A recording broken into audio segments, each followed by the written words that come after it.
یہ ہماری بہنیں کیوں نہیں پوچھتی ہیں ہم سے؟ ان کے پاس سونے کے سیٹ پڑے ہوئے ہیں، بہت سارے پیسہ پڑا ہوا ہے، لیکن ان سے بڑی فقیرہ پاکستان میں کوئی نہیں ہے۔ قربانی کا ٹائم آئے گا، زکوٰۃ کا ٹائم آئے گا، بولیں ہم کون سے کماتے ہیں بھائی؟ تو زکوٰۃ کون دے گا؟ قربانی کون؟ وہ ہے نا قربانی کا بکرا، زلیخا کا ابا وہ کرے گا۔ وہ ابا بیچارہ اپنی بھی تنخواہیں نکال رہا ہے، بیوی کی بھی نکال رہا ہے۔ ارے بھائی یہ زکوٰۃ اور قربانی جس کے پاس مال ہوتا ہے اس پر واجب ہوتی ہے اور اسی کو ادا کرنی چاہیے۔ مالی عبادت اللہ نے لازم اس لیے کی ہے کہ بعض اوقات اللہ تعالیٰ کسی کا مال کسی کو دے دیتا ہے، کسی کا مال کسی کو دیتا ہے بطور امانت، اور حکم دیتا ہے اب یہ امانت آپ وہاں تک پہنچائیں۔ آپ کے پاس اگر مال ہے اس میں زکوٰۃ بنتی ہے، سمجھ لیں جو زکوٰۃ بن رہی ہے نا یہ آپ کا نہیں ہے، یہ غریبوں کا تھا جو اللہ نے آپ کو بطور امانت دیا۔ میرے آقا صلی اللہ علیہ وسلم نے حضرت معاذ بن جبل رضی اللہ تعالیٰ عنہ کو یمن کا حاکم بنا کر بھیجا تو ارشاد فرمایا، اے معاذ وہاں کے امیروں سے زکوٰۃ لینا اور ان کے غریبوں میں تقسیم کر دینا۔ ایسے ہی دوسرا اس میں بڑا مقصد یہ ہوتا ہے کہ ایک تو غریب کا حق نکلے، دوسرا مال کی محبت دل سے دور ہو۔ امتحان اللہ سے بھی محبت ہے، مال سے بھی محبت ہے۔ امتحان یہ ہے کہ اللہ کی محبت میں مال خرچ کیا جاتا ہے یا خرچ مال یا مال کی محبت میں اللہ تبارک و تعالیٰ کے حکم کو ٹالا جاتا ہے۔ امتحان ہے، اور ہماری اکثر بہنیں اس میں ناکام ہوتی ہیں اور شوہر اس میں معاون بنتے ہیں۔ بھائی تمہیں کیا ضرورت ہے قربانی کے پیسے دینے کے؟ میں ہوں نا۔ کیوں کہتے ہیں آپ بیوی سے کہیں ہاں اپنا پیسہ دو، تمہارے پیسے کا بکرا آئے گا، تم آپ گائے میں حصہ ملاؤ، تمہارا پیسہ خرچ ہوگا، تاکہ تمہارا امتحان ہو کہ تمہارے دل میں اللہ کی محبت کتنی ہے۔ ہم خود بعض اوقات اپنی محبت کے اظہار میں دشمنی کر رہے ہوتے ہیں۔ بیوی کا پیسہ لے کر خرچ کریں۔ تیسری چیز بخل، کنجوسی۔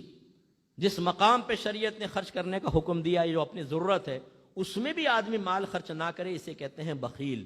اور میرے آقا نے فرمایا بخیل جنت میں نہیں جائے گا، بہت سخت وعید ہے۔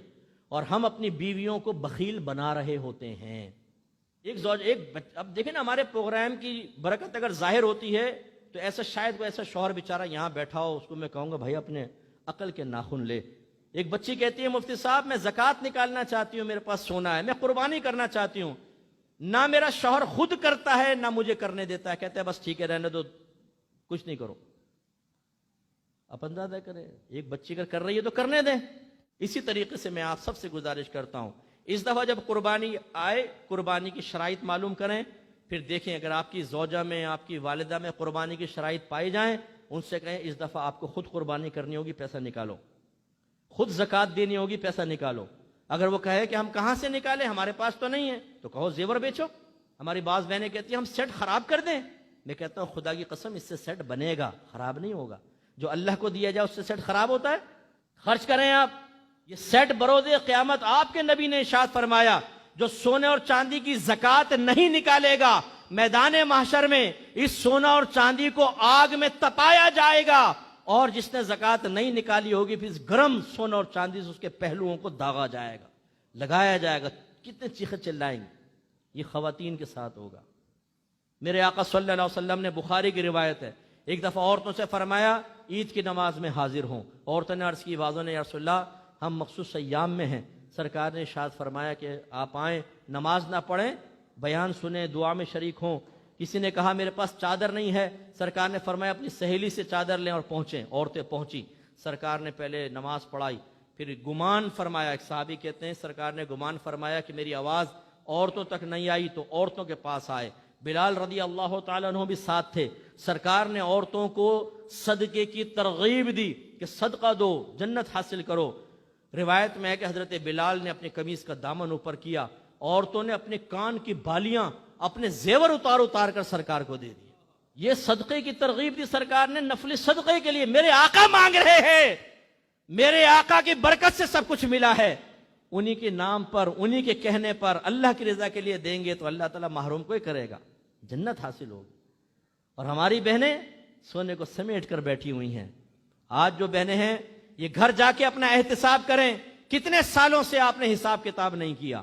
یہ اسی لیے مسئلہ نہیں پوچھتی کہ اگر میں سونے کی مقدار بتاؤں گی تو ایسا نہ ہو زکوٰۃ واجب ہو جائے، قربانی واجب ہو جائے۔ اچھا ہے شوہر کر رہا ہے، کرنے دو، تو یہ سونا آپ کے پاس رہے گا تو نہیں، کیا کریں گی پھر آپ؟